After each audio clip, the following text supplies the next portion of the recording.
All right. First AFC West game is in the books. We'll talk about that. We'll look ahead to Broncos-Titans. Some bad news, not altogether unexpected, on Friday on the injury front. And maybe time for some concern regarding injuries and whatnot. We'll dive into all that on this Friday night edition of Denver Football After Dark.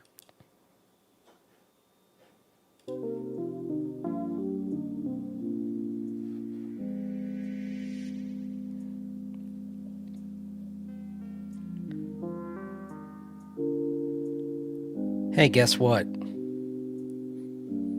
The Broncos are ahead of the Chiefs in the AFC West standings. Half game up. I mean, they're both 0-0-0 in win percentage because the Broncos haven't played yet, but hey, go ahead and say that, all right? The Chiefs are in last place.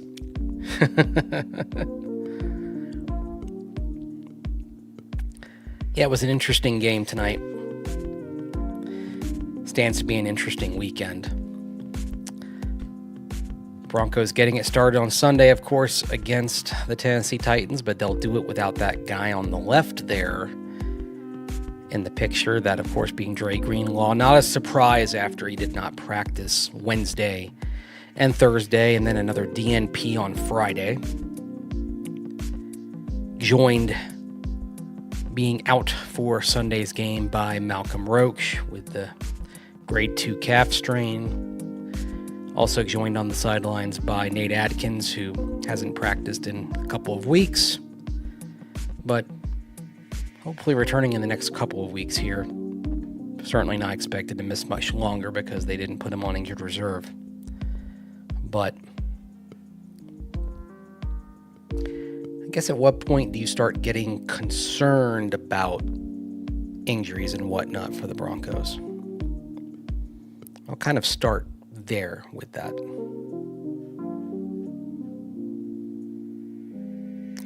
As we dive into it all on Denver Football After Dark. Get everything up here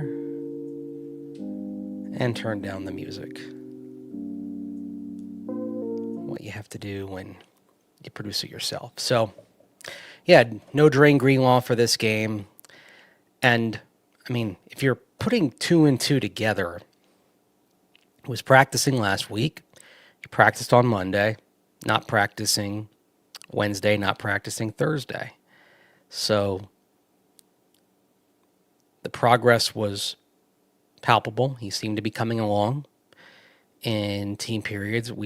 In the practices we saw toward the end of the preseason, and then now not seeing him. Now, one thing Sean Payton has made clear in terms of Dre Greenlaw and working with him is that any decision made with him is with the long term in mind. So it begs the question, are you willing to sacrifice his availability for this game and maybe even next week's game as well to hopefully have a better shot of having him available for the long term, for games in October, November, December? I mean, that would seem to be a pretty fair equation. I think one that the Broncos would probably take, all things considered. But still, when you are talking about a player who only played in a couple of games last year, coming off the torn Achilles, was available as a free agent because of the injury. I mean, because before the Achilles injury in Super Bowl 58, hard to imagine that the 49ers would not have wanted to bring him back at contract time. And even after the injury, when the Broncos had interest in him in free agency, the 49ers still had Kyle Shanahan and John Lynch fly down to Texas and try to bring Greenlaw back. That's how highly they thought of him. So still valued by them. But it is a frustrating thing, and it's also kind of got me thinking as well, just thinking about Malcolm Roach having a soft tissue injury and watching him leave the field, because he did leave the field during the open to media portion on Thursday. Watching him leave the field Thursday and now probably looking at his absence based on the nature of the injury being weeks rather than days. And with Dre Greenlaw now continuing to deal with an injury concern that is tacked on missing OTAs and minicamp with the quad strain that he had back in April. I mean, you start saying, okay, is there some inevitable regression to the mean that could happen this year? The Broncos were the least injured team in football the last 2 years, and Sean Payton has spoken at length about the team's methodology in terms of keeping players healthy. We know the Broncos have had better results the last couple of years, but they are certainly taking their methods for a big-time spin here with their four big free agent pickups in Greenlaw, Talanoa Hufanga, Evan Ingram, and J.K. Dobbins, all having recent injuries, with all but Ingram, having injury histories that are of significant note. So they're definitely playing a little pressure luck here on this. And the fact of the matter is, the Broncos could be league average in terms of games missed by players to injury this year. And over the 3 seasons of Sean Payton being here and bringing in Bo Lowry to run the team's nutrition and training staff, this team could be league average this year, on top of being number 1 in the league in fewest games missed to injury in 23 and 24. And the 3-year sample size would tell you they're doing a great job. And you'd look at that over 3 years and say, hey, keep doing what you're doing. It's working. Even if you have a year where it ends up being league average. So I'd say whatever happens this year, don't overreact to it. But if there was a little bit of misfortune or worse fortune than the last couple of years, it wouldn't necessarily be a surprise. Just as, hey, with the Chiefs, they were perfect last year in 1-score games. And certainly the Broncos found that out in November on the game they lost with a blocked field goal at the end. Well, they won't be perfect in 1-score games this season after what we saw Friday night down in Sao Paulo.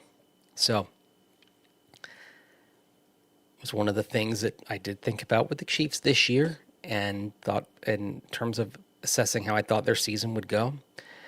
And I do think the Chiefs are a playoff team. I still do, but certainly not with the type of record they had last year. I thought there's probably going to be some regression to the mean on their part. And one could argue we've already seen that with them dropping that first game tonight. So kind of ties in what I'm thinking with the injuries, also ties in with what we saw in that game. So, of course, Sean Payton didn't want to talk about injuries. You won't get any answers from him on injuries as the season goes on in all likelihood. He did have a long press conference today. Did go, I believe it was 17 minutes or so that he expounded there up on the box. So had some things to say, just didn't really have a lot to say about the about injuries. But we've touched on that to start with on this edition of Denver Football After Dark. We lose to the Titans, probably come as close as I've ever had to saying the season is over. By the way, I'm not wearing a Titan shirt. This is Ford Madison Football Club, FMFC. It's a third-tier soccer team in Madison, Wisconsin. And you can kind of see that's the giveaway is that it's not Titans. There's pink here and not red. So anyway, just want to put that out there for those looking at this and saying, are you wearing Titans gear? No. So, But yeah, I see comments about the Chiefs losing. Everyone seems pretty happy about the Chiefs losing, I think.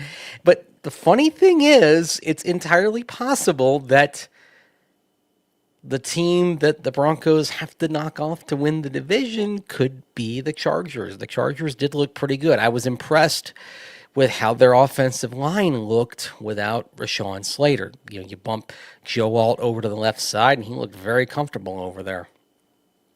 Chiefs pass rush not really effective. The funny thing is about this game too is that it was close because of the Chargers' own miscues. The Chiefs get 3 points because Omarion Hampton makes a rookie mistake at the end of the first half. If not for that, it's a 2-score game at halftime. And the Chiefs have even further to come back than they did. The Chargers actually did their part to keep the Chiefs within hailing distance in this game. Certainly, the Chiefs were participants in their own demise. Harrison Butker missing the PAT and then going for 2 later, and missing on that on the attempted connection to Noah Gray there in the fourth quarter. But the Chargers did their part to keep Kansas City in it. They could have run away with this game and didn't. And the Chargers, look, the Broncos found this out last year. The Chargers are a very good team. Chargers swept them. You could say that at least matchup-wise, the Chargers may have been a bigger problem for the Broncos last year than the Chiefs were. Certainly, you just go by the results. Now, in October, Bo Nix was not the quarterback he would be 2 months later. I think that certainly had something to do with how that game flowed, although the Broncos did make it interesting late, but dug themselves quite a hole in that October game. The December game, of course, that's the infamous run the ball game, run the ball written on Sean Payton's, on play sheet, admonishing himself to do that. And the Broncos did come out and run the ball early. And then as the first half went on, went away from it. And their offense was effective despite doing that. But I think when you look back on the game flow of things, they probably would have been better off tempo-wise, continuing to press things on the ground in the first half, continuing to have balance rather than mashing the accelerator with the passing game. And then, of course, we all remember what happened there at the end of the first half. Things got mismanaged on that last possession before the end of the second quarter, and the Chargers got the gift 3 points off of the fair catch free kick following the penalty. It was a colossal series of bad, poor decisions, bad execution there in the last minute. And while that wasn't the moment that really turned it, it was one of the things that got it going. So it's not only the Chiefs to whom the Broncos have to catch up, it's the Chargers, and you could maybe make the argument that based on the how those games went, that maybe there's some distance to close to the Chargers as well. And we're going to find out if the Broncos can close that, if the Broncos have closed that distance pretty quickly. And probably going to have to find that out before this Broncos team maybe is all together as you want it to be, because that game is right there in week 3. I really wish that game, for the Broncos' sake, I wish that game against the Chargers was a little bit later, but can't do anything. You can't control the schedule. It's just how they hand it to you. The Chargers, meanwhile, they seem pretty ecstatic about getting that Chiefs game in week 1 now that it's out of the way. And the Chargers are in a really interesting spot, by the way, because if you look at their schedule, if they get these 3 games early, and just to kind of go through, I wish I'd created the graphic chart, the graphic card here, and I could just put it on the screen. But of course, they start with the the Chiefs, and they won that game. And then they have the Raiders next week on Monday Night Football. And then they take on the Broncos, of course, in week 3. And then after that, it's Giants at home, or Giants on the road, pardon me.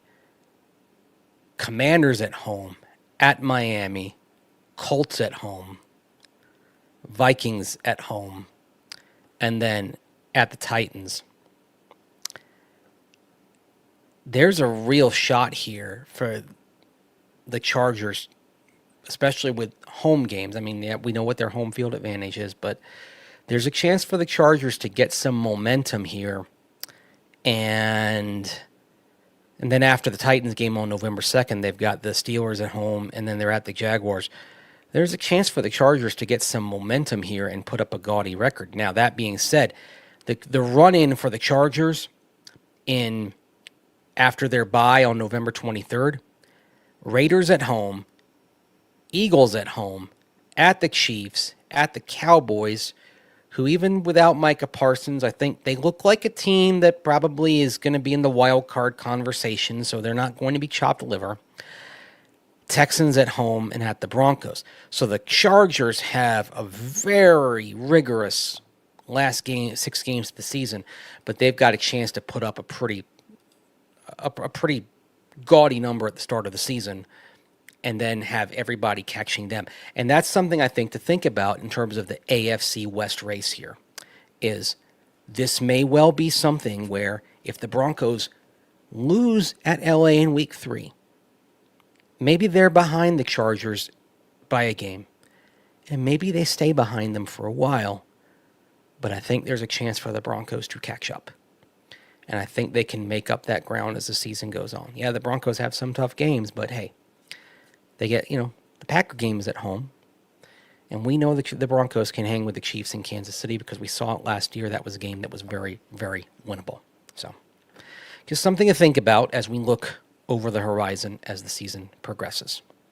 So, all right, appreciate the comments coming in here. Going to take a few of them here. First from Craig Hart. Called Chargers, best Broncos. Oh, man, thank you. Appreciate that. Sorry about that. Thanks a lot, Craig. I'm glad you made that pick. I am not a gambling person myself, but I'm glad I get to share a little bit in your good night. In your good night, by the way. So thank you very much for the kind thoughts. Been a long wait for, Derek says, been a long wait for Bronco fans, but it looks like Kelce has finally reached the end of his NFL road. Yeah, I mean, he's a different type of pass catcher now than he has been. Let me see if I can just, hang on here, if I can just pop this up. I want to see if I can put the... Let me see if I can put this up here. I want to get his stats here real quick. So just hang on, because I was looking it up. I wanted to look up his career stats, see if I could, because I was thinking about a trend on Travis Kelce over recent times, because there's definitely a pattern here, and let's see, it's right there. Okay. And if you could zoom, I can't zoom in, but the big thing there is those are his career stats, obviously. 8.5 is his average per catch last year. The year before, 2023, it was 10.6. And in 2022, it was 12.2.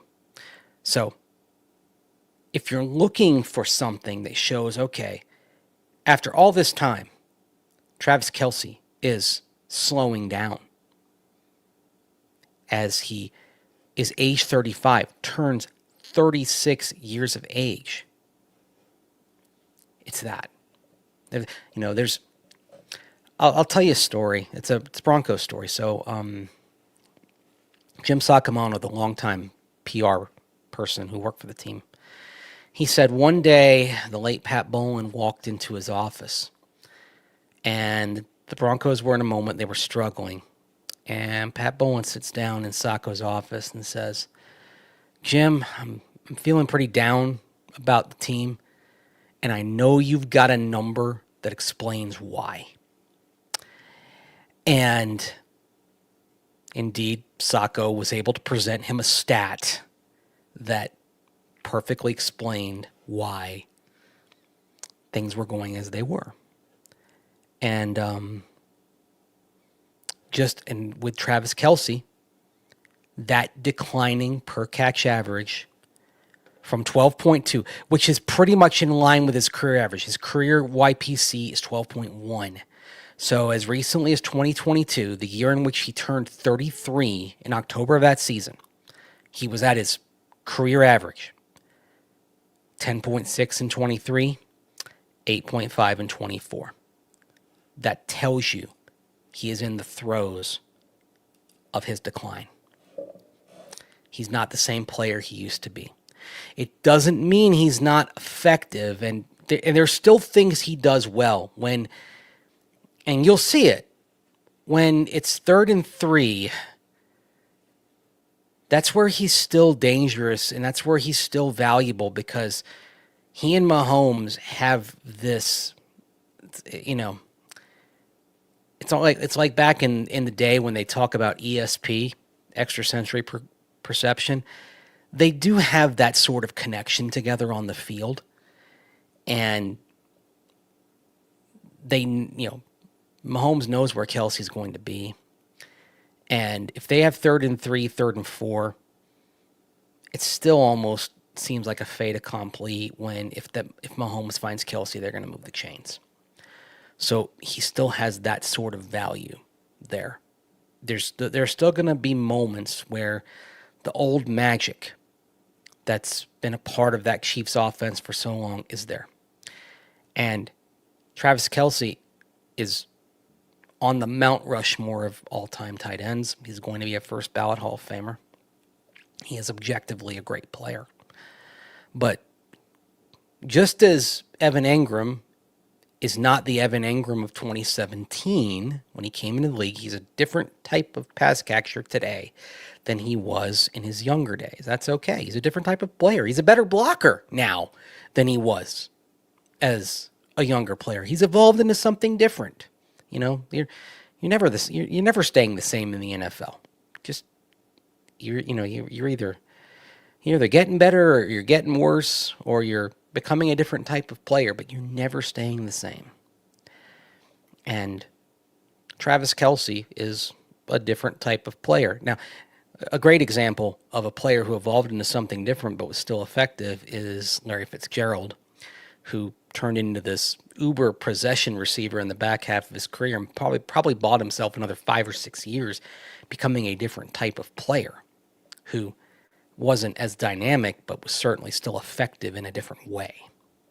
And Travis Kelce is still going to be effective, but just not as devastating as he was. So I would say, Derek, kind of to go back to your original thought, he's coming closer to the NFL, the end of his road, and he's not the same player. And certainly that if you're looking for a very simple number that reflects that, kind of like I mentioned earlier, it is YPC. But he'll still make some plays, and he's still a valuable part of their offense. But he isn't the same. But he isn't the same player, and that's okay. It stands to reason. He turns 36 years old in October. And 36 for a tight end is not like 36 for a quarterback. 36 years old for a quarterback, and you could still be about to have your greatest moments. I mean, Peyton Manning had his greatest season at age 37. Tom Brady did amazing things on the other side of 40. No Father Time is undefeated, but Tom Brady gave it the greatest fight of any player in the history of the NFL. But for tight ends, it does happen. If you get to the mid-30s and you're still out there doing what Travis Kelce's doing here in his mid-30s, that's still pretty doggone good.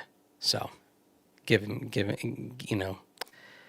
credit for that. give him credit for that. So, and I know he's not going to be the favorite around here. I know that. That's just the way it is, because and he's the rival player. I know that, but I'm also a little bit more. I'm not neutral. My job is better when the Broncos are doing well, and I'm in that locker room 3 times a week, actually 4 if you count game days, and I say hello to the players. And I do like to see good people with whom I'm familiar do well, so I like to see them succeed. And you guys, y'all watching the show, I like to see y'all have a good experience as fans. So from that perspective, I do like to see the Broncos do well, but without the same emotional attachment. I tend to have a little bit different perspective, and I'll tell you that I can still see, I'll tell you that I think Patrick Mahomes is a great player and Travis Kelce is a great player and so on. So you can throw the tomatoes at me. That's fine. I can't help it. So, and I do hope Evan Ingram has a great season as well. And this is a guy I remember first talking with him back at the Senior Bowl 8 years ago, and like chatting with him then. Intelligent guy, smart, not just intelligent, but he's a heady player on the field as well. One of those guys that understands and can talk about how all the pieces on an offense fit. And kind of like Adam Troutman, that's a really smart room, that tight end room, and he fits right in there. So looking forward to seeing just how he finds those gaps, short and intermediate, and how Bo Nix finds him. That's something I'm looking forward to. Of course, the Titans know him well. They faced him 3 times in the last 2 years, of course, because he was in Jacksonville, right there in the AFC South. So the Titans are very well aware of the kind of damage that Ingram can cause. Game at the end of the 2023 season, Ingram had 10 catches, 79 yards, and a touchdown against the Titans. So they're pretty familiar with how he can make some plays underneath and how he can be that safety valve bailing out things for a quarterback. So they're going to be on point against him. So Detroit Mission Control, good seeing you as always, my friend. I know you've been not a first time, but definitely a long time. What are the 3 players you're most interested in watching on Sunday? Is one of them our rookie punter? Yes, and I did speak with said rookie punter on Thursday. Good guy to chat with. Didn't want to specifically share publicly what he's been working on, but he says he's got some fixes that he's been integrating into his game over the last couple of weeks. So looks forward to showing everybody on Sunday, believes you'll see better than what you saw in the preseason. Was pretty quiet. I would describe Jeremy Crawshaw, based on my conversation with him, as quietly confident. So we'll see. We'll find out. I liked his demeanor. He seemed to project a good aura, good presence there. I mean, I feel like I'm talking like Kevin Nealon's character in the original Happy Gilmore. Like, it's a good vibe, good positive energy. But I did get that from him. So hopefully it'll translate on Sunday. But I like that, though. I mean, he didn't want to overreact to 5 punts, but at the same time, if you're going out there and not getting the results you want, and you're not looking in and saying, hey, what's happening here, then okay, you're not really doing your job, right? You should always be taking a look and saying, okay, what's going on here? He did talk about how he really likes what's gone on with Sean Payton, tweaking the practices, tweaking the reps, throwing the surprise punt periods at him. That's something that he has embraced, and something that was new for him, but thinks that is going to help him out as well. So we'll find out. Broadway plays are reviewed on opening night. So even though this team will not be fully formulated and all it should be in a month, it's still something that counts. So we'll be grading and we'll be reviewing after the first game. That's the way it is. This isn't the National Feel Good League, it's the National Football League. So we'll be mindful of the fact that this week and the second week probably will have some outlier results. And we'll be mindful of how there will be progress and growth, and what this team is on Sunday isn't what it will be in a month or 2 months, but it counts. So as we talk about it and break it down, we will evaluate accordingly. It's only fair. Kevin Nealon plays an identical character. Okay, I'll have to check that out.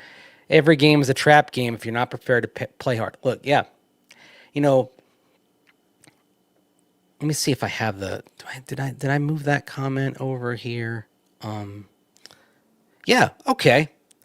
Every game's a trap game if you're not prepared to play hard. Well, in that vein, I'll play a comment here from friend of the program, Pat Bryant, who was asked about Tennessee's cornerbacks, and he kind of just says, I think people kind of dog the Titans because they were the worst team in football last year, or among the worst. They had the number 1 overall pick. I mean, you could maybe make an argument the Giants were a worse team. And then, of course, Drew Lock had one of those occasional Drew Lock games where he looked like a combination of Patrick Mahomes and Tom Brady and played the Giants out of the number 1 pick. And the Titans end up with the pick. But, Pat Bryant says, hey, this game's got some challenges, and got some challenges in the Titans' corners. Here's the rookie wide receiver. It's a great team. I don't know why a lot of people bashing them, but it's a great team. At the end of the day, we playing in the NFL, man. You know what I'm saying? It's a lot of great competition. They just got a new corner, Snead, and they hold back in. It's pretty solid. So at the end of the day, we're looking forward to the challenge. Yeah, it's an NFL team. As Jake Taylor, played by Tom Berenger, would say in Major League, hey, got uniforms and everything, right? So they do have a rookie quarterback, though. Rookie quarterback in Cam Ward, who you don't have a lot of film on as a pro. Sean Payton has talked about how they're looking at his college tape. Talked about the Miami tape. I wonder if they're going to go even farther back. Did they go back to the Washington State tape? I mean, if they really want to do the deep dive, they go back to the Incarnate Word tape. And by the way, I do respect a guy who took the path that he did, the road less traveled.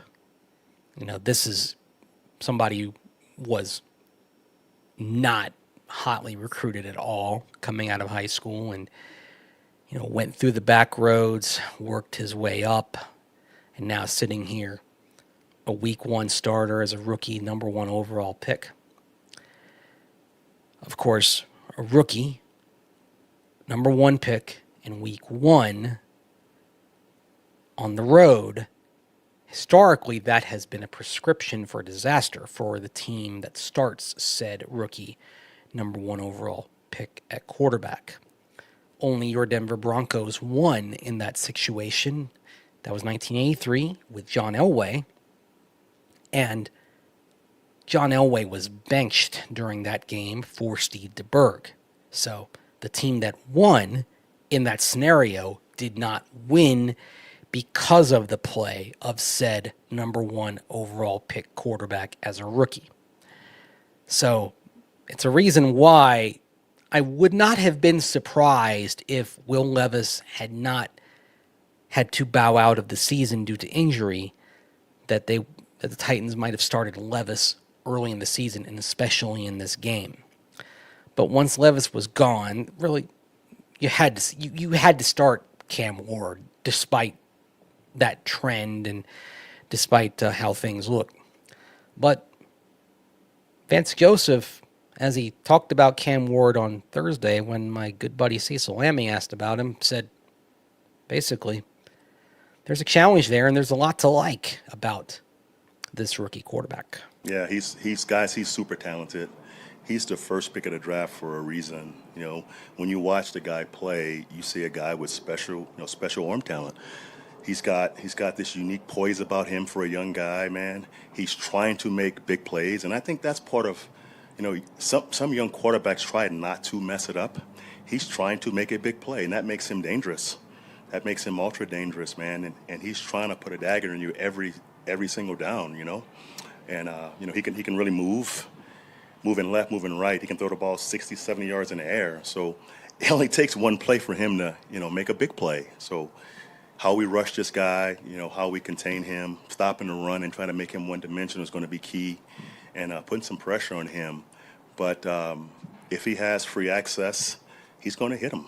If they open 7 times, it's going to be 7 for 7. So we have to get on the bodies of his receivers and challenge the throws. Most rookies, you think, well, let's play zone and make him work through layers of coverage. Not this guy. He's going to fit it in there. So it's definitely having the right plan for this guy because he's talented. He talked about him wanting to make big plays and having the ability to make big plays, but I would also say if you're a rookie trying to make big plays and that's something that's on your mind and that's an intent, then defensively you can use that to your advantage. If that quarterback is looking to do that, you can force plays in that sort of direction. I think something that if you're Vance Joseph, you want to do is force Cam Ward to throw, for example, in the direction of Pat Surtain. There are going to be some quarterbacks that you face this year who will be very disciplined at not throwing in PS2's direction very often. Now, there are some that with the quality that they have at wide receiver, they're going to throw it anyway. So, for example, when you get to week 4, and if that's a game where PS2 travels with Jamar Chase, Joe Burrow's still going to throw toward Chase because as terrific as PS2 is, Chase is a potential Hall of Fame caliber receiver himself. I mean, when you watch that matchup, there's a good chance you're watching 2 gold jackets against each other. And as a result, PS2 is going to get his from time to time, but Jamar's going to get his on PS2. It's what happens. The two can tip their caps toward each other. You're watching great on great. But in a game like this, I mean, take Calvin Ridley, for example. He's not the Calvin Ridley that he was at one point. PS2 has a decided advantage in the matchups he's going to have here. So if you can get Cam Ward throwing toward his side, there's the chance for explosives in the opposite direction. And it's a tale as old as time. I mean, I'm old enough to recall 20 years ago when Champ Bailey would love it to go against a rookie because he knew there were games he'd go against a vet QB and it might be very quiet on his side of the field. But then you'd have a young quarterback who was still figuring things out and didn't quite know any better. And you could force that quarterback's eyes to one side of the field, force a quick, hurried throw because it's that or get crunched with the ball still in your hand. And boom, that thing's coming out. It's the Champ's side of the field, and it's going back the other way. That's the sort of thing that maybe can happen. I mean, you think back to PS2's biggest play last year. That wasn't a rookie, but it was Gardner Minshew who, as much as we all love the elan and flair of Gardner Minshew, he does make some haphazard decisions that are rookie-like, including the one that ended up going the full length of the field the other way. So Cam can hurt the Broncos with his legs, Nate, and that is true, and he can. And that is one thing that you have to keep an eye on. It is the thing that could be the rogue element in this game as well. Titans going to run quite a bit in this game. I'm glad you mentioned that touchdown, Bo Nix, because that also kind of brings back to mentioning Malcolm Roach not playing in this game. And this very well could be one where you end up having 6 defensive linemen active for this contest. So, of course, the Broncos have 7 D linemen on the 53. So a lot of weeks you were looking at 2 defensive linemen being inactive because you were going heavy. This looked to be potentially one of those weeks where you went heavy on the D-line, which could mean going light in the secondary as a result. Probably light at safety, not so much corner. And because of that, you would have all 6 up instead of 5 up. Now with Malcolm Roach down, if you go 16 linemen, that means everyone would get a jersey. That would mean everyone healthy would get a jersey. So you'd see Wazirike and Jordan Jackson and Savion Jones in that instance. I'm curious to see what the final choice is to the active roster ends up being, because there are some interesting choices here. I mean, listening to Darren Rizzi talk about Jaleel McLaughlin and Tyler Bidet and how both of them are helpful on special teams, he sounded like a man who might have both of them active on teams for teams work on Sunday, which could mean 4 running backs. And if you do that, where's the other spot coming from? I mean, does that mean? I mean, it's of course, do you go light at tight end, perhaps? I mean, there's all sorts of things to think about here. So, have I ever seen Ellis do rep as a linebacker? I've only seen him do edge. So, it's, I mean, just sort of you kind of have him specialize, and so I've only seen him work as the edge. I mean, like for example, today, like practice was a bit different, by the way, and Sean Payton talked about this afterwards. So when we got out there for the viewing period of practice, we see only skill position players on offense, and defensively only inside backers and defensive backs. We don't see O linemen, we don't see defensive linemen, we don't see edges. So it's a different thing. So they're taking the offensive linemen and they're taking the front 5, that's interior D linemen and edges, and they're taking them and they're doing a different protocol with them on Fridays where they're giving them a bit more time for kind of rest and recovery while everyone else is kind of doing 7-on-7 work in that period of practice, and then they bring him back out later at the time that we can't see, and then everyone works together in full team. It's different. It's designed, again, like I said, designed for like more rest and recovery for the bigger players. Mike McGlinchey talked about how he liked it, but you know, to kind of bring it back to your question, Rep.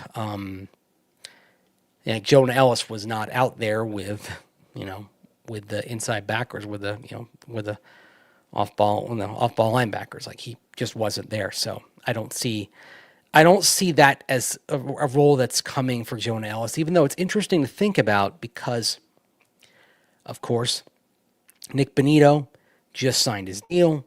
Jonathan Cooper is in the first year of his 4-year deal. So Jonah Ellis can make a lot of progress, but right now, in terms of extensive playing time, he's blocked by 2 very good, well-established starters. Like, you've got Cooper and Bonito atop the depth chart, and barring injury, those 2 aren't going anywhere. You have terrific depth at edge with Jonah Ellis and Dondrea Tillman and Q Robinson. I mean, that's a position where you look absolutely stacked. By the way, good news for Dondrea Tillman that he had full practice on Friday after a little hamstring thing that came up on Thursday, and he was listed on the injury report, and then Friday, full practice, good to go, so he's fine. But it is an interesting thing at the edge. The Broncos appear to have a surplus, and they had a surplus in 2024, which led to the trade of Baron Browning. The surplus came in because Nick Bonito blossomed and Dondrea Tillman blossomed, and then Jonah Ellis had some flashes as well. And now they draft Q Robinson, and they have a surplus again. I actually The thing that sometimes I wonder is Q being a rookie. The thing I wonder is if at some point maybe with being a rookie and also being somebody who's got a lot of special teams to him, and a lot of times you see like someone like Justin Sternad, someone who has a huge special teams role as an inside backer. I wonder maybe if Q Robinson is somebody that they look to move inside at some point, especially being a player who actually had pretty limited edge work at Alabama. He only played half of one season there.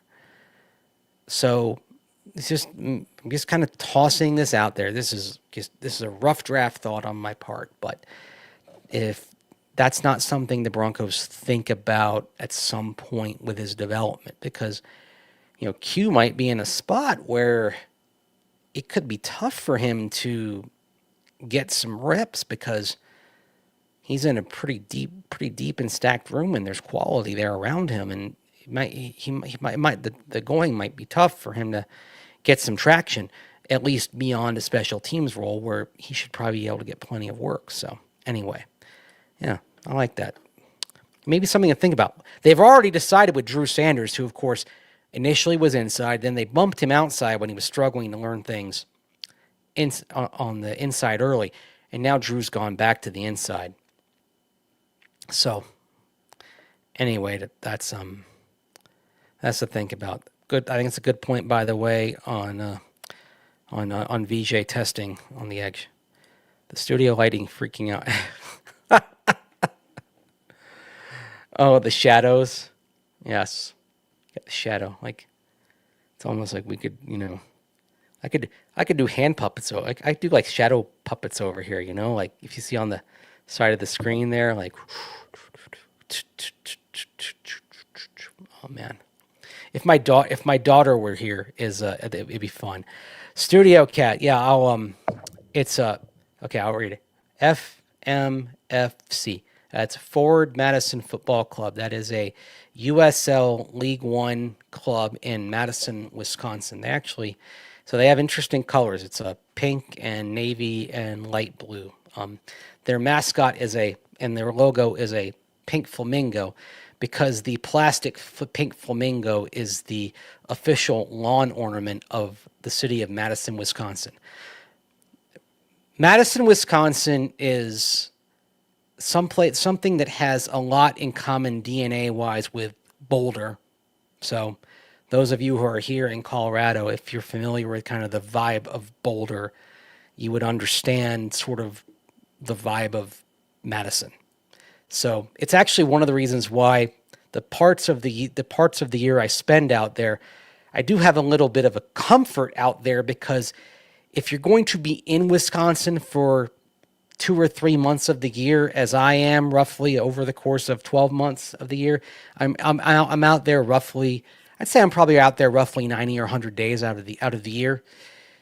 If you're going to be out there, it is the most Colorado-like place in Wisconsin. If you have to be there, it's probably the place you want to be. So anyway, and so yeah, that's what I'm wearing. I dig the colors. They have some good merchandise as well. It's kind of quirky. So, and I'm a soccer enthusiast. So anyhow, what do I think the score will be?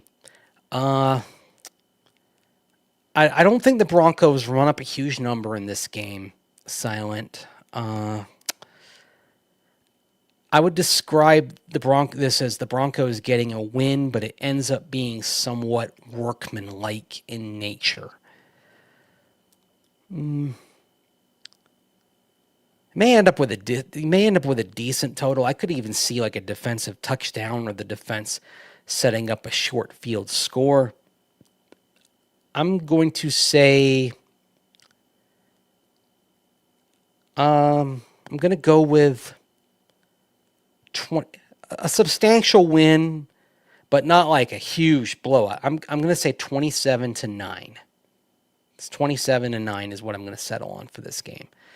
But 27-9 and a pull away late. So I could see it being 17-9 after 3 quarters, And then there's a takeaway early in the fourth, and that's where the Broncos start to gain some distance and maybe to take away, and then the Broncos get a score. It's 24-9, and they tack on a field goal late. So that's where I get to 27-9 for the Broncos winning that game.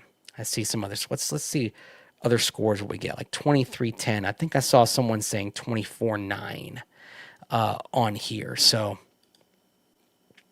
I'm not sensing like 41-0 or something that's going to be, there's 24-9. Thank you, touchdown, Bo Nix. I'm not sensing like 41-0 or 35-3 or some full-on throttling coming in this game. I think this is one where, like I said, kind of workmanlike, get the job done, move on to the next game. Get in, get out, get on to week 2. Week 2, I think, poses a little bit more of a challenge there. A little bit dicier game there. So someone's got to blow out. There you go, Arvada Orange, 38-12. 30-12. That's right in line with 27-9. Detroit, same margin I have. It's probably the same kind of game. Roport saying stack up wins. Hey, getting wins now. These are acorns, and you get them, you store them. Nobody can take away a win that you get right now. Who's the first loss? Maurice Chevalier asks. I think I've got him losing Chargers week 3. So that's where I have it happening. I actually had the Chargers getting out and taking the lead in the division because my initial prediction for the season when I sat down and kind of went through a season flow, I had the Chargers winning these first 3 games of the season, starting 3-0, and I have the Chargers getting out in front and taking the lead in the AFC West. But they've got a very difficult run in at the end of the season. So I think the Chargers get out in front, but the Broncos have a chance to catch up with them. So that's why I say if the Chargers get a lead by a game or 2 in the AFC West in the first month or 2 in the season, don't be surprised and don't panic. I think the Broncos would have a good chance if they stay within hailing distance. If that's the sort of thing that happens, the Broncos would have a good chance to catch them. So. But I think we saw tonight the Chargers should be a very good team because if not for their own foibles, they could have blown the Chiefs out tonight. They had it. They had a blowout win in their grasp. So they're a good team. They may not Charger this up. They almost did. You could say maybe the Chiefs out-chargered the Chargers. So Broncos are scoring sub 25 points.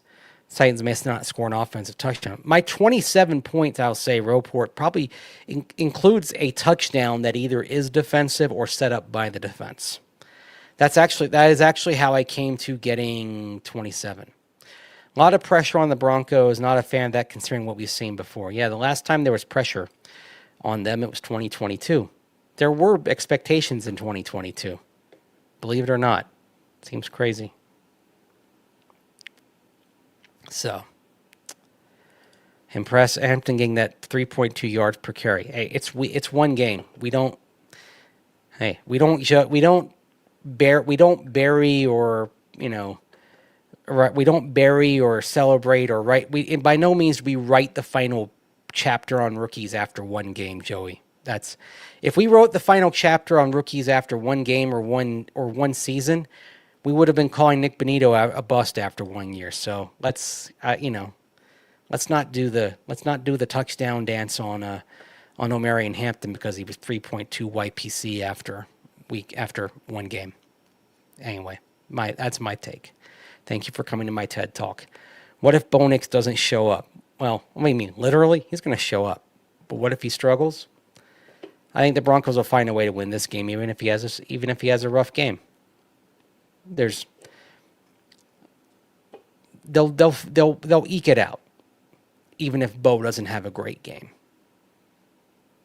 There's enough the Broncos have going for them in this matchup. And look, you go back to last December against the Colts. Bo Nix didn't have a good game that day, but there was enough from Nick Bonito. There was enough from the pass rush beyond Nick Bonito. Broncos got it done in the end. And Bo Nix made enough plays down the stretch in the end for the Broncos to pull away. You could see a game like that, even if Bo Nix doesn't have the type of game that you want.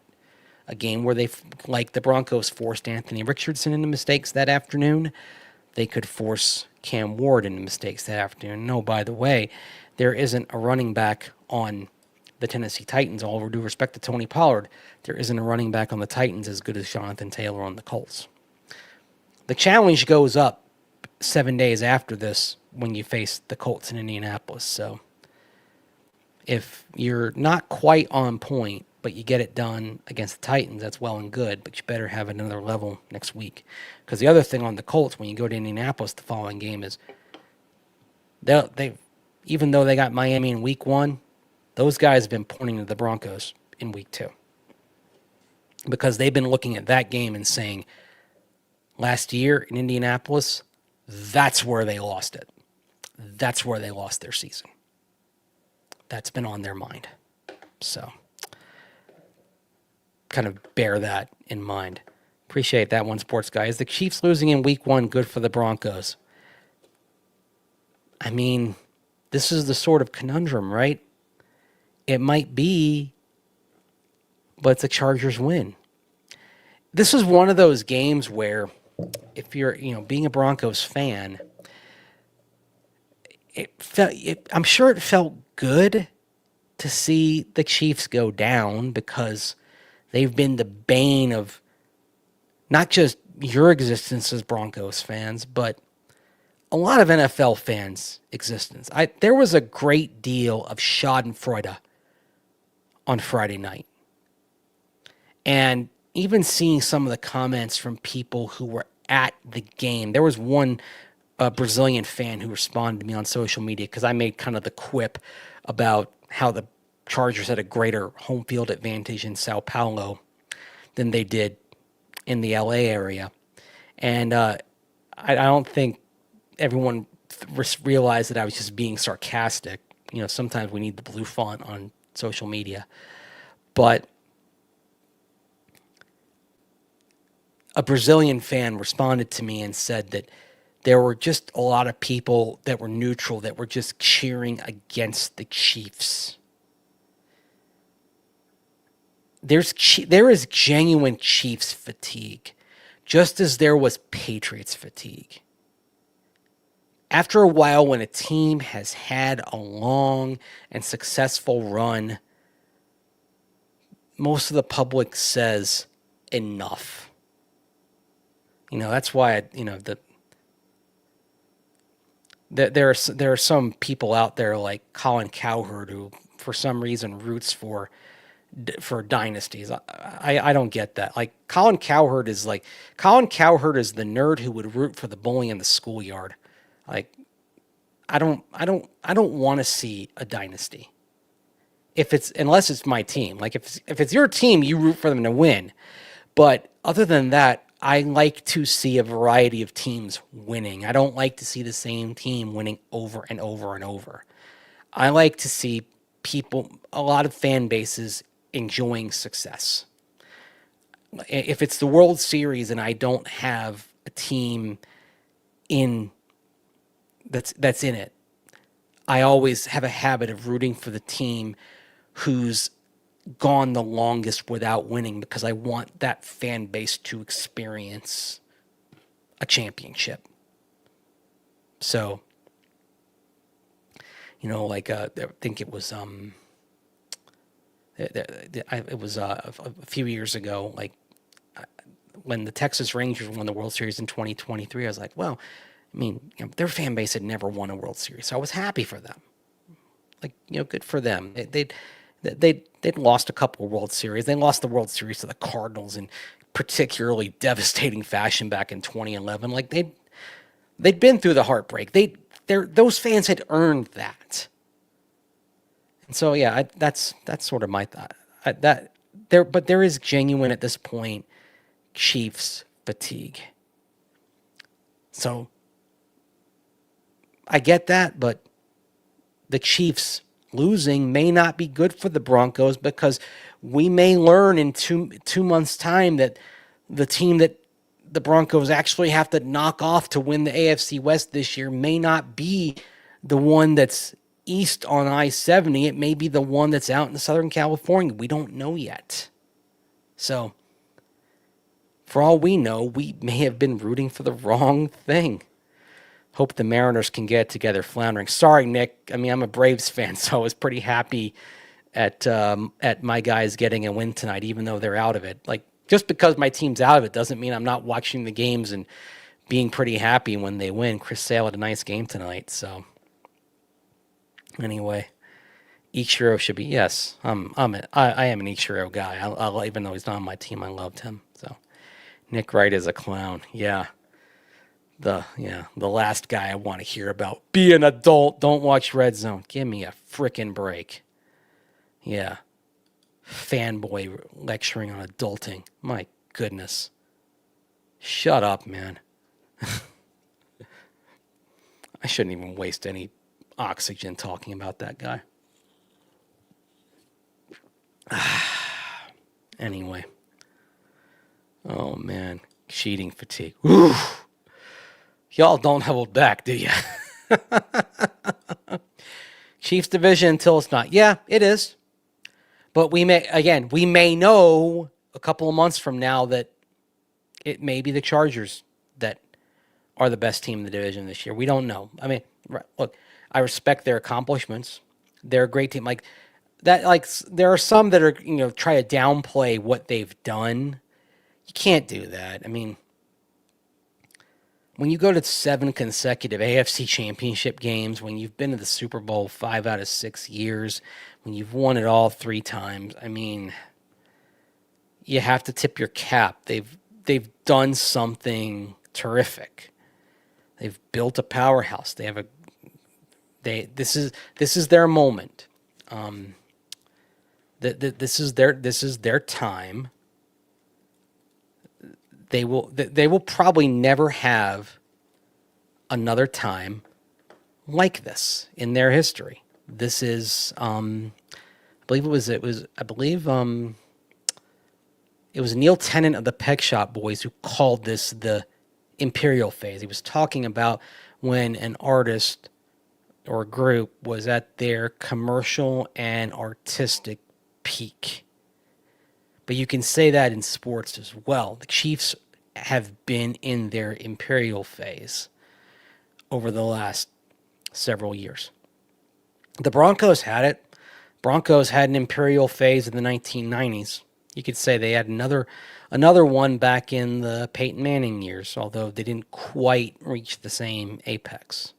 The Patriots certainly had, they were lucky enough to have 2 because they had one in the 2000s and then they had another one in the 2010s. But could it be ending? I don't know. Like, we don't know the ending when it's happening. We only know when we get a little bit of time from it when it happened. That's the whole thing. Like, it's hard to see history in the moment it happens. We only kind of recognize the moments when we get away from them a little bit. Like, we may recognize that Super Bowl 59 was the moment that at least this imperial phase for the Chiefs ended. Like, Patrick Mahomes, it could be like Tom Brady with him, where there are multiple phases. I don't want to make you all feel bad, but it's possible that there could be this run and then a gap and then another run. I mean, if we look at like Sean Payton and the Saints, for example, with Drew Brees, he had a really good run from great run from about it was from about 09 to 13, and of course he had the 12 season where he was suspended. But 09 Super Bowl, 2010 lost in the good season, lost in the playoffs on Beastquake. 2011 divisional round, 2012 suspended, 2013 another deep advance in the playoffs divisional round. Then they sagged for 3 years and then went 7-9 each season. And then they had another 4 years where they were right back there contending for Super Bowls again. So there was a gap. There was a valley for 3 years. The Patriots had their run in the mid 2000s, and then they had a little valley from about '08 to, as it turned out, the valley kind of lasted up until about 14, 15 or so before they started winning more Super Bowls again, 16 to 18, right? Like they had a moment there where they were still successful, but not as successful.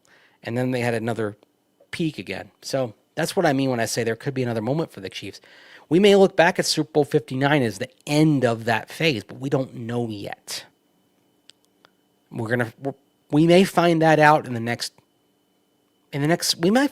several weeks. If the Chiefs, let's say the Chiefs are 4-4 at midseason, then we may have learned Super Bowl 59 was the end of it. But if the Chiefs bounce back next week and beat the Eagles and get back on track, get their footing under them, then it was a false sunset. We don't know. It's fun. The thing is, we all try to make the judgment of history while it's happening, of those moments. It's fun to try to do, but we don't know. We really don't know. I appreciate you, Gina. Yes. Oh, I appreciate that, Gina. Thanks a lot. Yeah.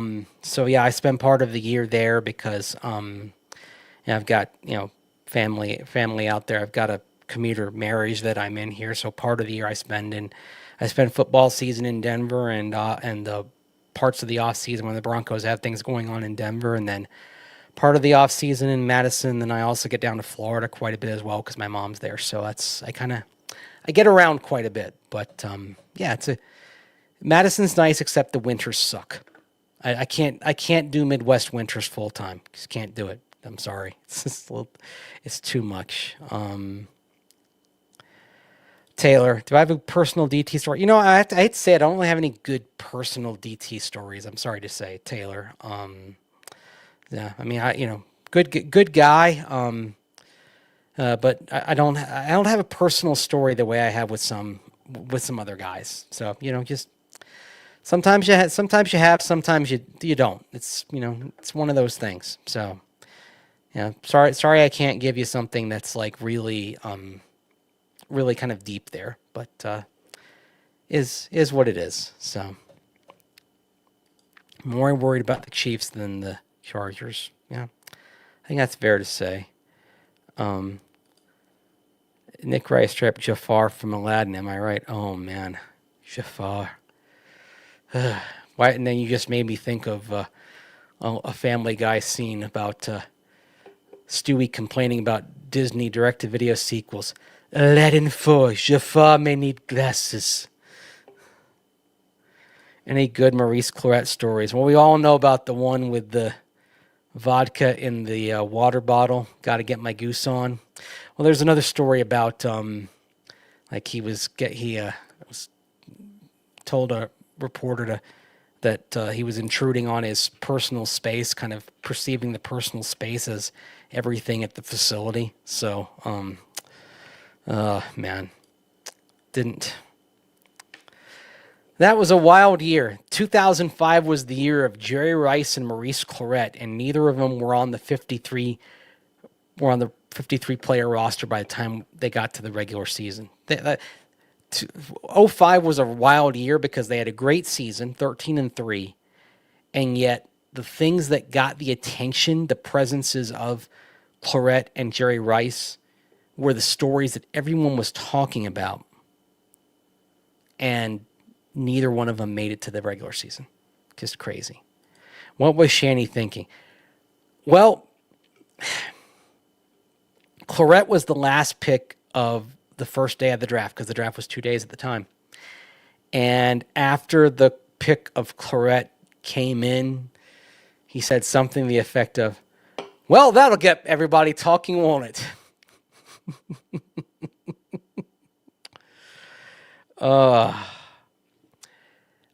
Mike was at the moment where he thought he could get anybody to be a great running back in that scheme. But he also really did believe that based on that one great season that Clarett had at Ohio State, and he was great for that 1 year he was out there, that he thought, boy, if I can get this guy on the straight and narrow, that he can be outstanding in my offense. But, didn't work out. And I know Bobby Turner, the longtime running back coach, he chatted with Clarett a lot, gotten to know him, and Bobby T really thought that he could kind of reach him and guide him and mold him and work with him. But Clarett wasn't ready. He was still, kind of a lost soul at that point. He's found his way back, and he's made quite a bit of himself in life, and has really, he's really overcome a lot. But at that moment in life, just wasn't there for him. So, but boy, what a time that was. What a camp. If I could see it, what I really want to see someday in one of my jersey hunts around a stadium, is somebody wearing a Maurice Clarett jersey, because they were made and they were sold. There were people that year wearing Maurice Clarett jerseys. They were out there. That was a thing. Not many people had them. Yeah. Now that I don't remember, Fish, the cell phone video line. That I do not remember. I'd forgotten about that one. So that's crazy, Fish. Maybe I've memory hold that one, but I don't remember that at all. Can't sleep on the Raiders. Play up to us every year. Don't scare them. Yeah, Geno Smith's not bad. Not elite, but not bad. I mean, I don't think he's as good as some people do. I think it's Steven Ruiz who in his quarterback rankings has Geno Smith top 10. He's also got Bo Nix number 22. I think that's a little bit too low for Bo Nix, and I think that's a little bit too high for Geno, but give credit to Geno because he's made something of himself that I didn't suspect. Not bad for someone who once said that he thought he was with Kyrie on this flat earth thing. I mean, honestly, that alone would have made me never want to bring the guy in, because if you reject basic science, I'm not sure I want you on my team. But that's neither here nor there. That one, sports guy, appreciate you. Thanks, man. Where are the free agent signings? Should we be concerned of the injuries from the free agent pickups? I mean, look, I think it's fair to have some concern about Dre Greenlaw right now, because it's been a quad injury in the offseason in April, quad injury on July 31, and he's not playing right now. They are being cautious, and that is completely valid, and I think they need to be. And if you sacrifice this game or early season games for more games later, that's fine. I'll actually put this out because Cecil Lammy brought this up to me. If the Broncos get 50 combined games out of Dre Greenlaw, J.K. Dobbins, Talanoa Hufanga, and Evan Ingram, that's probably pretty good. That would be 12 and a half games on average from those four. That would probably be successful from that group.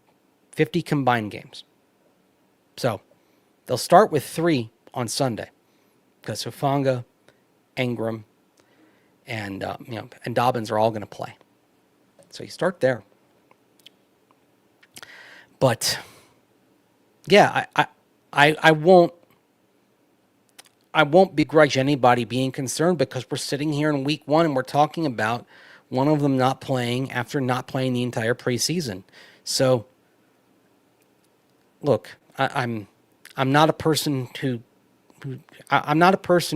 panics, basically. And, like on the offensive line, I've said, okay, let's wait and see how it looks in the regular season. Let's give it time. Let's give it time on the zone blocking, because we know that takes a minute, more than a minute. It's a metaphorical minute, to really register results. But when we're sitting here, it's week 1, and one of the free agent pickups who had an injury concern has yet to see a game time snap because he hasn't been healthy. I think concern is warranted. There's no reason to feel guilty about that. It's a valid emotion to have right now. I can't say that your worry or fretting is unfounded. It's like an old journalism phrase: trust but verify. This is, it's got to be verified here. A little skepticism here is, I think, fair. It's got to, or, as Harry Truman said, I'm from Missouri, you got to show me. So, yeah, I gotta have something proven here. So, anyway, seen anything from Murtaugh? We only see individual periods of practice now.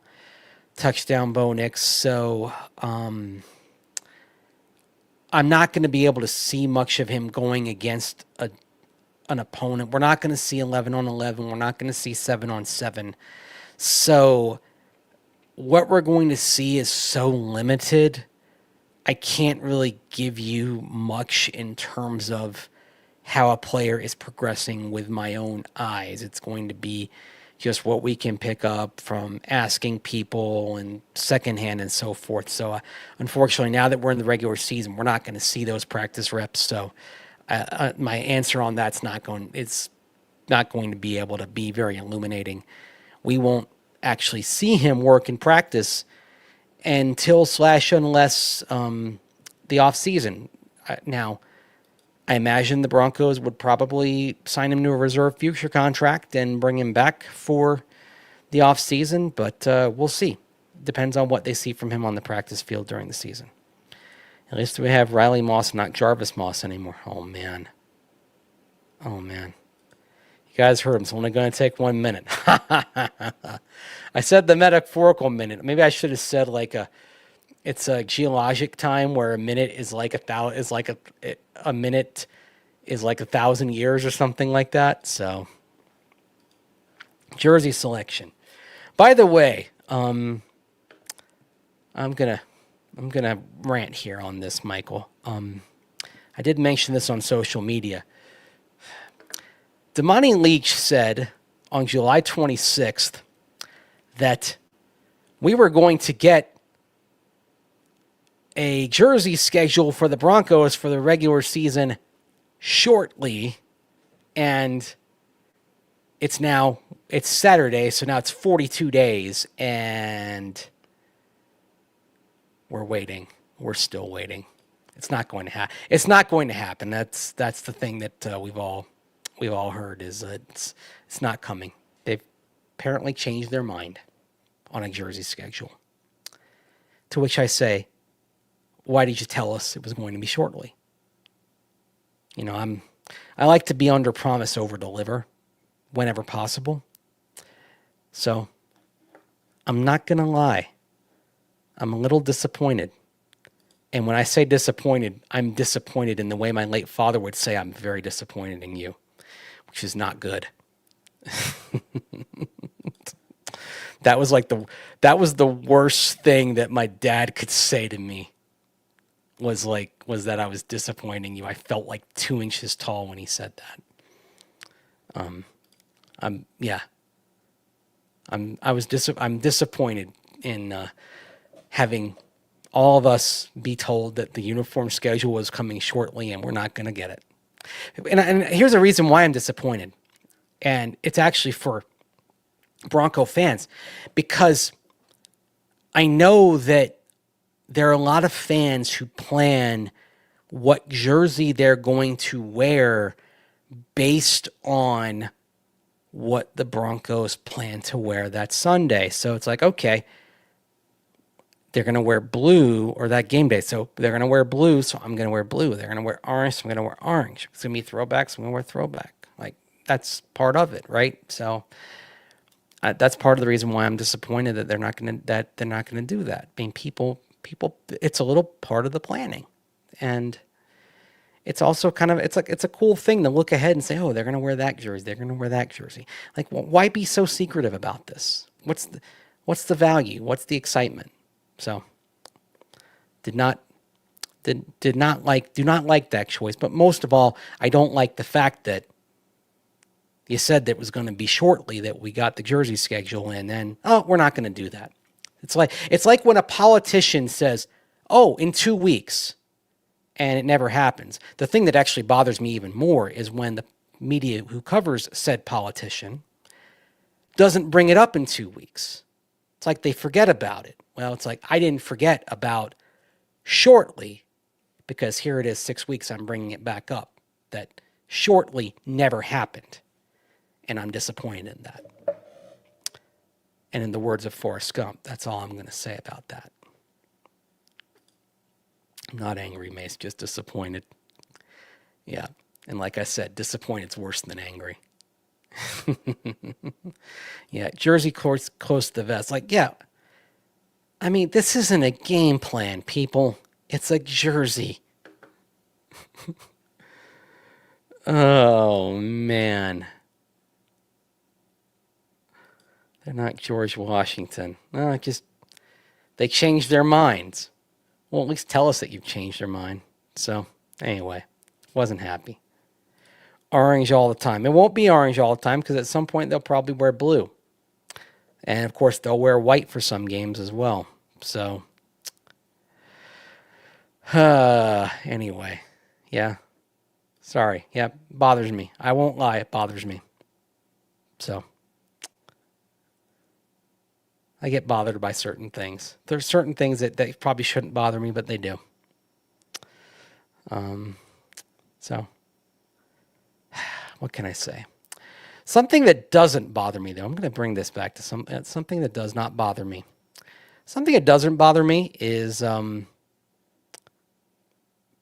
Pat Bryant. Like, this is a guy that I like, that I think everyone who follows this team should like. And so this week, when he's talking in the locker room, at one point he mentions, there's myself and I think there's one other reporter there by this point, and he mentions that Sean Payton comes up to him and says that, gets on him a little bit, says, "Hey, Pat, you're loafing in practice." And Pat basically, told me like he appreciated Payton coming up to him, and so kind of as we're talking, one of the things I say is like, this sounds to me like something where you've got that you're working hard, like me telling Pat, like, you're working hard, but it's like Sean kind of knows you can work harder, and that happens to all of us. Like, some of us, sometimes we think we're doing our best, like I know I'm working hard, but then there's someone that kind of pushes you and says like, no, I know you can do better. I know you can work harder. And so I said that to Pat, that this is kind of what it sounds like. And so and then I kind of asked him a question about that. And here's Pat talking about that. It's a great team. I don't know why a lot of. Sorry, wrong soundbite. Wrong Pat Bryant soundbite. That was the old one. Here's Pat talking about what I was mentioning. That's what it is. But like, when you think you're working hard, no, there's no such thing as you working hard enough. Like, you got to go even harder. So just having a guy that can really push you, that's all I'm used to. Like, my father raised me tough coaching, so that's really what I'm used to. So versus Illinois, same thing. So just having a coach that continuously push you. You know what I'm saying? Even when like he pushed Court the same way he pushed any of the young guys. So having a coach like that really seen the success. He's been there. He's won Super Bowls. So like, he knows what it takes. So at the end of the day, like, why not listen to him? And when he's giving the individual instructions, like, people using you then. Oh, yeah, facts. Like, even when he's talking to anybody, like, I like to step in just to hear, you know what I'm saying? Well, he say something to the lineman, I want to hear, you know what I'm saying, what he's saying. So just being a student of the game, especially coming in as a rookie, just learning as much as I could. Yeah, I mean, Pat Bryant's one of those guys that gets it, but I mean, like, he wants to be coached hard. He wants to be pushed. But I love that like it's not just when he's being coached, like that he'll go up if Sean's talking to an offensive lineman. He wants to hear what's being said to him. And so I mentioned it with Evan Engram that Evan's one of those guys that understands how all the pieces on an offense work together. It's not just like he's focused on doing his job, but he understands how everything works together, the whole package.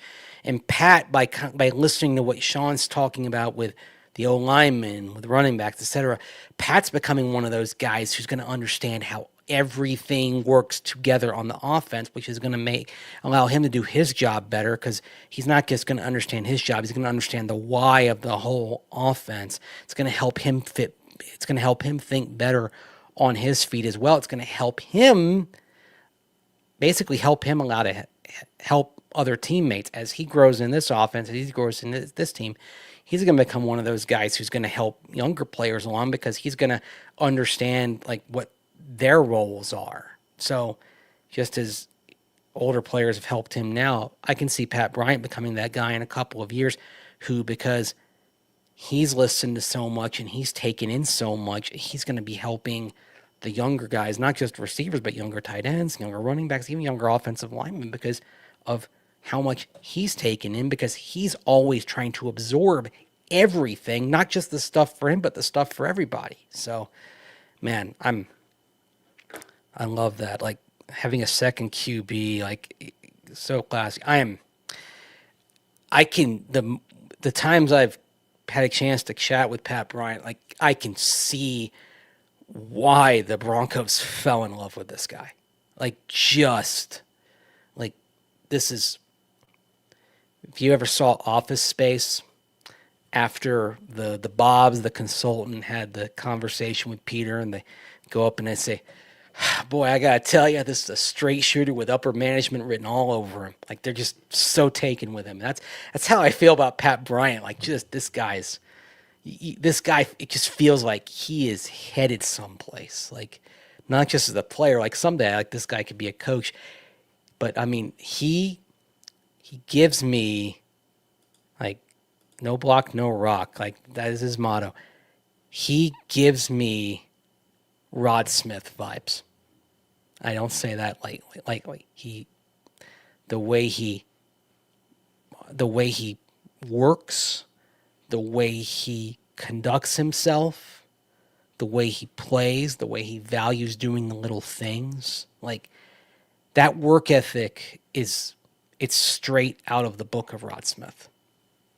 And I'd love it if his career worked out the same way as Rod, but he fits in that tradition of Bronco receiver who does all the dirty things, all the little things, and works his tail off. So, and Nelson, huge Bronco fan from RVA. Actually, hey, cool. How about that? Yeah, my brother went to VCU, and I was born in Richmond as well. And I was out there last year. I was at a basketball game last season as well. So, and I put this on something. It's a very neutral football hat as well, because of course VCU does not have a football team, Nelson. So, VCU undefeated in football. They probably never will have a football team either, so that's okay. But no, appreciate you checking in from RVA, man. It's my home. It's my hometown. I'm very proud of my RVA roots. So always will be. I had a chance to take my daughter. My daughter wanted to see my hometown over the summer. We were back in that part of the country, and so we actually we went around. We went through the neighborhood, went around the campus actually for a little bit. That campus, went on the U of R campus as well. My daughter's into architecture, so we went up and down a lot of the streets in the fan, looking at the old houses and all that. And so we had a really good time. So, but I appreciate you checking in. I know this little show has got probably an outsized number of viewers checking in from the 804, and warms my heart to see. Devin, yeah, unfortunately, Devin, Malcolm Roach injured his calf, a grade 2 calf strain that he suffered in practice on Thursday. We actually saw him leave the practice field. It happened during the open to media portion of practice. Did not actually see how the injury happened, just saw him leave the practice field. Grade 2 calf strains are typically like more week to week than day to day injuries. Did not practice on Friday after being injured Thursday, so he's been ruled out for Sunday. Something to watch. I mean, if we're going to watch for news on Saturday, we always get practice squad elevations on Saturday. Something to watch is if the Broncos decide to put Malcolm Roach potentially on IR on Saturday. Because, of course, if the Broncos wanted to get him back straight up in 4 weeks, then getting him to IR on Saturday to have him back by the Eagles game potentially, you'd want to make that move on Saturday if you want to start the clock at that moment. So if they think he's going to be out for 4 weeks, they may want to make that move on Saturday. And that would also tell you how long they think he's going to be out. So that is something to watch for. If they think he's not going to be out that long, then you may not see that move. But that is something to maybe pay attention to see if that happens, if we learn about that on Saturdays. Because if they don't make that move, then perhaps they think he's going to be back sooner rather than later, within the 4-week window that they wouldn't have to put him on IR. And of course, the other thing is you have a limitation on the number of players that you can put on IR with a designation return. You've got, of course, 8 over the course of the year. So that's something that comes into play as well in terms of the decision of whether to put him on IR designated return or not. So anyway, Denver Football After Dark here on this. Now it's a Saturday morning. We started on Friday night. We're in Saturday morning as we've gone over 90 minutes. Broncos country is big enough for Virginia, I guess. And well, it'd be cool if you. Oh, cool. You're at MCV, man. That's awesome, man. Happy for you, man. And yeah, we'd love to have you out here in Denver sometime, Nelson. But man, love hearing from you, man. Good. And congratulations on being at MCV. That's a terrific school, man. I know all about it, and I know my eye doctor that helped me see straight when I was a kid went to what was a faculty member at MCV way back actually as well. So that's really cool. And Mark says parents and sister in Henrico. Man alive, goodness gracious. Oh, I'm sorry, like. Not that I don't appreciate everyone who watches this show wherever you are, but I will say that it's a little heartwarming to know there are people in the hometown. And I'm guessing some of y'all from the Mid-Atlantic are going to be hopefully at the game against Washington on Sunday Sunday night in November, Thanksgiving weekend, hopefully. So I'll admit that's a game I'm looking forward to as well. My first ever NFL game in person was in Washington at old RFK Stadium, October 1986, Washington versus the then St. Louis Cardinals. So before my family moved to the Tampa Bay area in 1987. So any game in Washington for me is always going to be an extra special occasion. So that on the schedule this year, the games that are always special for me are when the Broncos play Carolina, because I did work there for a couple of years and I got deep roots in North Carolina. Washington, my first NFL game I ever attended was there, and of course Tampa Bay, because my family and we had season tickets for the Bucks for a while, and my mom's still down there as well. Those are like my big 3 in terms of special games for me. So I'm really glad we got one of them on the schedule this year. So I'm excited. Broncos After Dark gonna be fire. Yeah, it's fire because of all of you watching this, and appreciate it. Appreciate all of you joining me. Where Mace bawled his eyes out. Which part? Where I was upset about being disappointed in Damani Leach saying we were going to get the uniform schedule and not. Joining the end of the show. Yeah, we're closer to the end. I don't know if we're making it to 2 hours because I'm going to do a little writing here before I go to bed. And I probably have to go to the bathroom at some point. But that's okay. You can go back and watch it. You can go back and watch it. There will be no Saturday show, by the way. Just take a break. And that's why this is the pregame show as well. And also, just part of it is also a Saturday show here leading into Sunday. It's got such a short shelf life going into a game that's another reason why I do the pregame show on Friday as well. So, anyway, oh, never mind. Sorry about that. It's okay. An Aftermath After Dark show on Sunday night. Yes. In fact, most Sunday games will have a post-game show. I'll probably warn you, the aforementioned Washington game in November will probably not have an After Dark because it's going to be so late on the East Coast. But I do expect there will be a post-game show Sunday night. My guess is probably around 11:30 Mountain Time is when we will do After Dark Sunday night after Broncos-Titans. So by then, I'll probably I'll have done my article, done my post-game video, and even a little real quick rewatch on it. And then we'll talk about it. Hopefully talk about something good. I think I may call all my post-game shows the good, the bad, and the ugly. And hopefully there's not going to be much ugly from this game. If there is, it's going to be like, Broncos, we need to talk.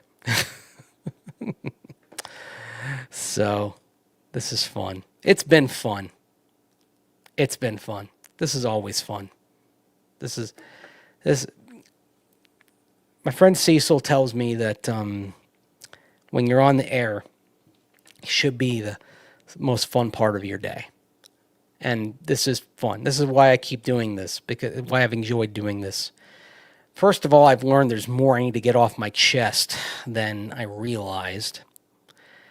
Second, I've learned this is making me better on the broadcast side of things. Like, for example, you know how I open the show, and I usually don't get to very many comments for a while. That I open with a topic, often what I've got in the title of the show, and I just kind of free flow for a while. That is something that when I started doing this show, I really wasn't able to do. That is a part of the reason why I started doing this, because I needed to get to a point where I could do a show and talk about a topic without necessarily having the audience prompt. So, get over it. You know what bothers me when you describe one thing for 10 minutes from 4 angles from saying the same thing. Get over what? Get over being disappointed? Well, but I love your show anyway. Hey, you hate it, but you still watch it. That's the what was it in Private Parts, when the Howard Stern movie back in the 90s, when there's that scene where the people who hate the show, they listen for longer than the people who like the show because they want to hear what he's going to say next. So, I'm just teasing with Terry Packer. And Packer, you got the last name of one of the broadcasters that had an unintentional influence on me, and that's the late Billy Packer, the longtime college basketball announcer, who had a habit of saying whatever popped in his mind and ticking everybody off. So, yes. Oh, I good, bad, it's all fun. Anyway, don't watch any shows between 104.3 and Mason Lammy. All other shows aren't as much fun. Yeah. Well, that's good. Hey, as long as you watch this one or listen to this one. This needs to be a podcast, by the way, but that's something I don't know if I'm going to figure out for a while. in terms of getting this as a podcast or not. By the way, I keep seeing the viewership go up, and because this is on Twitter/X, and it's on Facebook, and it's on YouTube. So I've got a goal of seeing this thing get to 1,000 here. That's why I'm part of the reason I'm keeping this going. Hey, checking in from Birmingham in UK. Morning. Hey, love to see you over there. Love seeing you check in from the Midlands. So good morning to you, Jay. Appreciate it.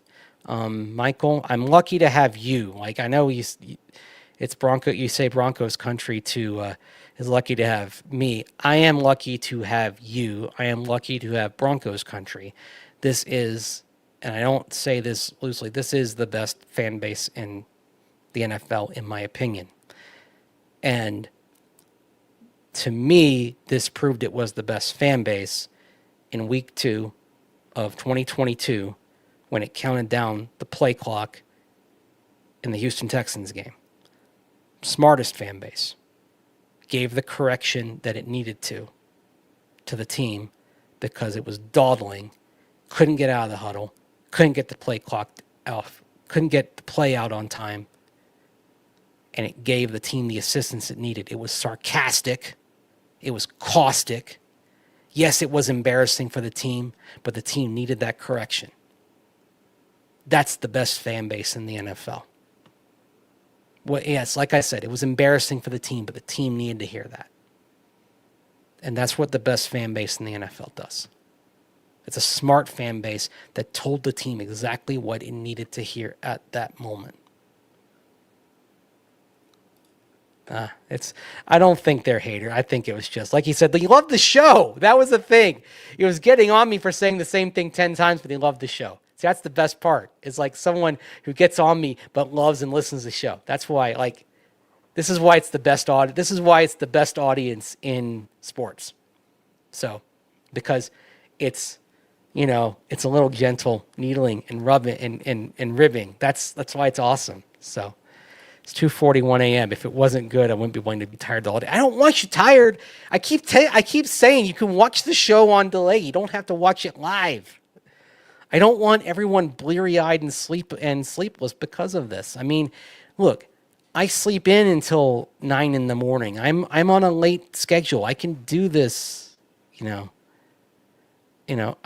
okay. I'm not angry. I'm just disappointed. Yes, it's worse than being angry. I'm like my dad. It's worse to make me disappointed than angry. Although as we heard long time ago, don't make me angry. You wouldn't like me when I'm angry. That's one of those gifts in my mind's ear. I can hear the soundbite, even though I don't have the sound. I can hear it. I'm ready for a Mace and Nick Wright beef. Yeah, I know. Wouldn't that be something? I don't think Nick Wright is aware of my existence. That would be interesting, though, wouldn't it? I'm just a puny little local guy who's just going about my business. Yeah, it's having my caffeine-free Coke Zeros, doing a late-night show, a show that is at an intentional hour designed not to have a huge audience because I'm just trying stuff out and, doing my thing. Yes. Mr. McGee, don't make me angry. You wouldn't like me when I'm angry. This do. Who's got better than us? Nobody. Oh, we'll bring Jim Harbaugh into the conversation. Hey, tonight no one's got it better than the Chargers. Let's give them their props, man. They went down to Brazil and they got it done. Hey, the Hulk made me fear gamma radiation from a young age. Me too. Little things from when I was like 4 or 5 years old that I saw on the television, right?